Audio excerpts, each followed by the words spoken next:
এখনো তাই আজকে সকালবেলায় খাবার হয়, রান্না বান্না খাবার অত খাইতে দেওয়া দেওয়া ধোয়া করে সবই তোমার একা তো বুঝতে পারো নি। ভাত হয়, আমরা জানি নি কিছু এরকম ভাত করি কেন আসেন বিয়ান। এই দেখেন রান্না হয়েছে, ওই যে মেয়ের অপারেশন হয়েছে, অপারেশন হয়েছে, হ্যাঁ অপারেশন হয়েছে। তোমার হচ্ছে ঘরে দিয়ে দিচ্ছে বুঝতে পারলে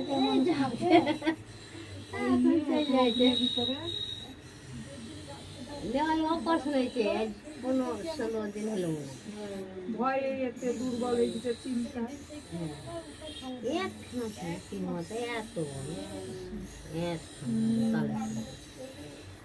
সেদিন অনার্স থেকে এসে দেখি শরীর ঠিক নাই, রাত জায়গা